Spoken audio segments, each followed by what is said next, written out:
All right, so kohlrabi, Swiss chard, broccoli, collard greens, green cabbage, red kale. These are vegetables. A rather diverse array, you might say. A veritable cornucopia. Well, you would be wrong. Each and every one of these vegetables, and many more, belongs to a single species known as Brassica oleracea. That's Brassica oleracea. I grew up believing that the choices I made truly mattered. And as an adult, I find that regardless of whether I choose broccaflower or gailan or the Brussels sprout as the gross yet nutritious corner of my dinner plate, my hard-earned leafy green ends up straight in the pocket of big Brassica oleracea. This is a false choice constructed by the man, and yes, in this scenario, I am picturing the man as the Jolly Green Giant. If you aren't familiar, the Jolly Green Giant is a very large man with skin like a grassy field and a tunic of leaves for modesty.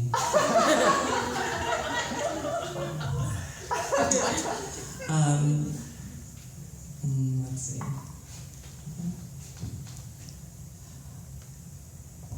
Woo! Yeah! You got this!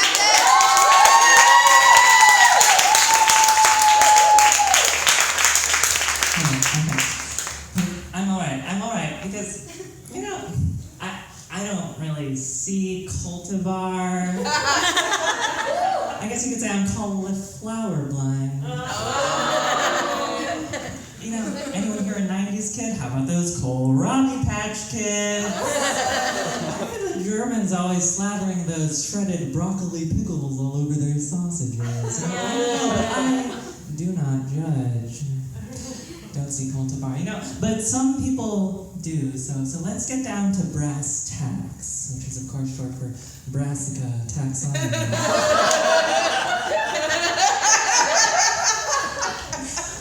I'm curious, how many people here are familiar with kohlrabi? Raise your hand if you've eaten the vegetable kohlrabi. Alright, so about half of you. So for those of you who don't know, kohlrabi is kind of like if broccoli had a midlife crisis. And instead of expending all of its energy on the fancy green hair, it kept it down here in the stem, the stalk region. Kohlrabi is like a big round broccoli stalk vegetable. Thank you for your responses, by the way, because my whole set, it's fun. It kind of works better than if you're familiar, with vegetables. So, I guess what I'm saying is if you don't find me funny, maybe you need to rethink some of your dietary choices.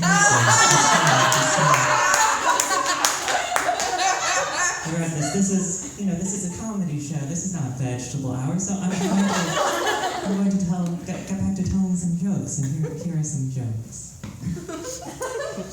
What do you call it when an artisanal shoyu manufacturer starts to cut their product with lemon juice to save money?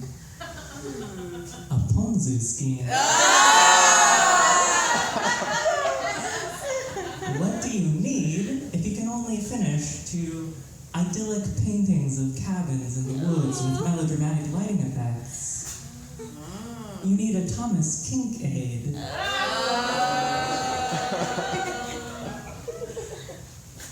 Alright, I have one more. What did the Australian artist say to her poorly drawn picture of kohlrabi?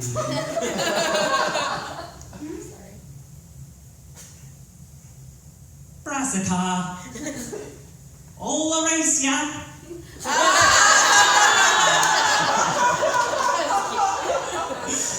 See, people like jokes, but they hate puns. They get very angry if they say puns. So there's a couple ways of dealing with this. The first is you kind of go, you need an accent. You kind of go, oh, heavens no, I'm not a punster. I do observational comedy. I observe that certain words sound like other words. That way doesn't work so well, though. So the suggested method that I would kind of prefer is you sort of wrap a pun in the trappings of a joke, and then people will like it. See, those 3 jokes I just told you, they were just puns, and you all fell for it. You know, at least no one threw any cabbages at me, or Jacinto kale, or Romanesco broccoli. I'm gonna shift gears here for a second, because I wrote a bit, and it's kind of funny, but then I'm not gonna just perform it straight. I'm gonna describe it to you because that's the funny part of jokes. Explaining them to you. So the setup was something like, I'm a Sagittarius, but I'm not going to tell you my actual birthday because identity theft. That's how I sound when I'm telling a joke. And the backstory to this is sort of that. So I haven't gone through the legal process of changing my name and gender marker, although it's something I plan on doing, something that I thought that when the time comes that I would be able to do. And so I kind of explained that, and then the punchline is, on the other hand, if one of y'all were to steal my identity, could I just get a new one for free? Just blow the system wide open. But then, so then the news came out, and that the current administration is not a surprise, but would like to define trans people out of existence, and I guess I didn't want to just tell that bit and then roll along as if having rights was some sort of a settled thing, because it's not. I don't have a lot to say. Of course, it's terrible for trans people and for intersex people, and but the main thing that I wanted to say was that I love being trans, and that's largely because of my wonderful trans siblings who now are a part of my life, and I guess I forget sometimes being surrounded by these wonderful trans people that what it's like for the average cisgender American who just doesn't know how great we are. Cis people, they just want to make everything about what's in your pants, and I understand people's fascination with what's in other people's pants. I mean, who doesn't like legs? And they're like, no, what's between your legs? And I'm like, I'm gonna be honest with you. Most of the time, it's pants.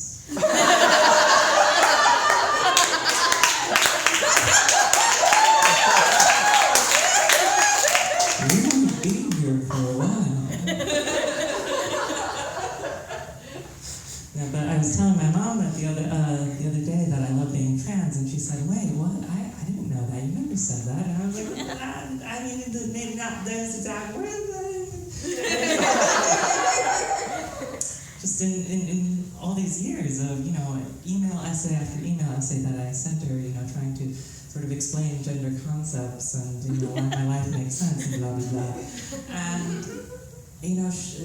there's these ups and downs of what you would accept and what you would respect and what you would do, and it's an overall trend upwards. But I realized that even in the best of times, even in the ups, she was never conceptualizing being trans as anything but something to deal with and something to overcome and a burden. And no, being trans is not a burden.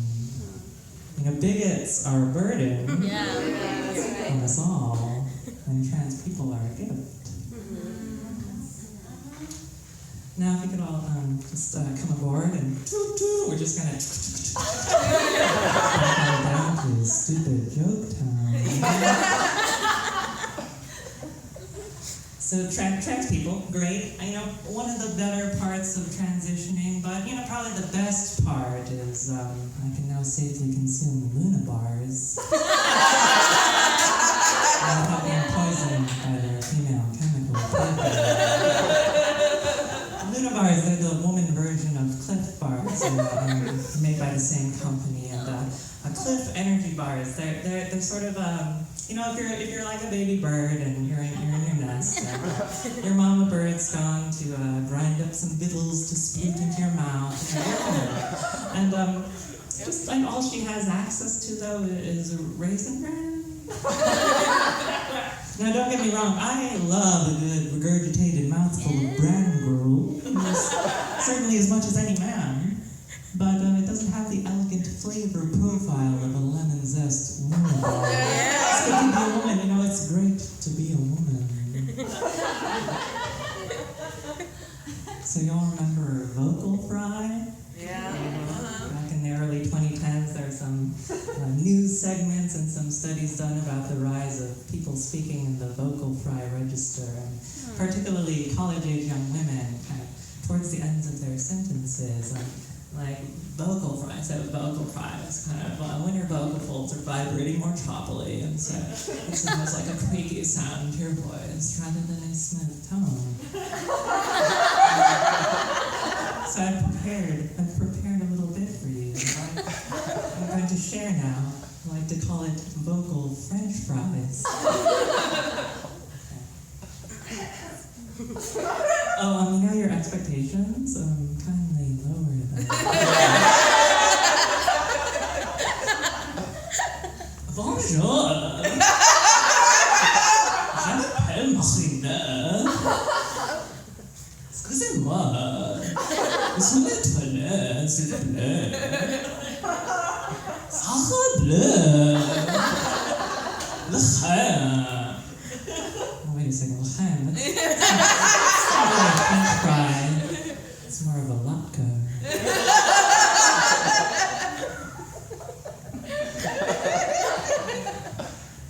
My mother's older brother is named Robert. Goes by Robbie. He plays the trombone and other large brass instruments, as large brass instrument players are wont to do. Well, when my siblings and I were growing up, we had sort of a tradition with our Uncle Robbie that whenever he would come to our home to visit, he would eat an apple in our closet. I'm not sure exactly how this tradition got started. I think he wasn't a big zany kid person, and we just sort of overwhelmed him with our zest for life. He would need a break, Now, as children, when we opened that closet door and we saw our serious, large brass instrument playing Uncle Robbie chomping down on a crisp Brayburn shrouded in the shadows of our winter coats, that was probably funnier than anything I'll ever experience again in my life.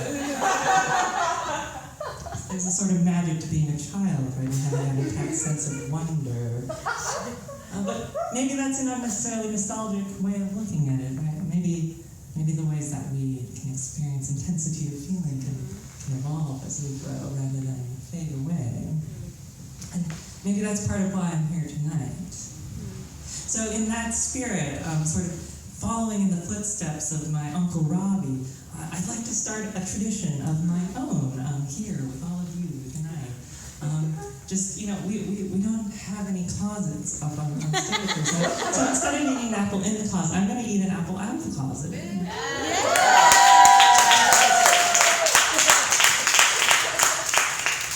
All right, y'all ready? So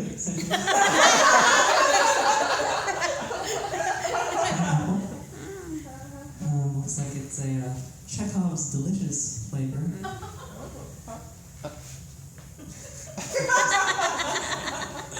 All right. So you want it?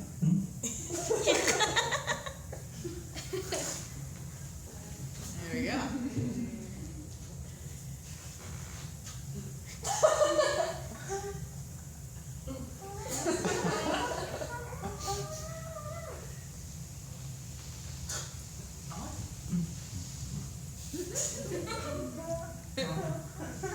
I'm gay.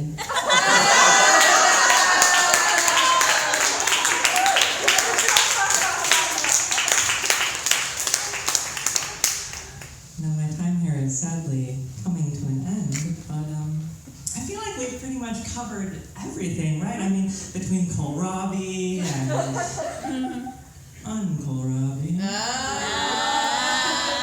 What else is there really to say? Thank you.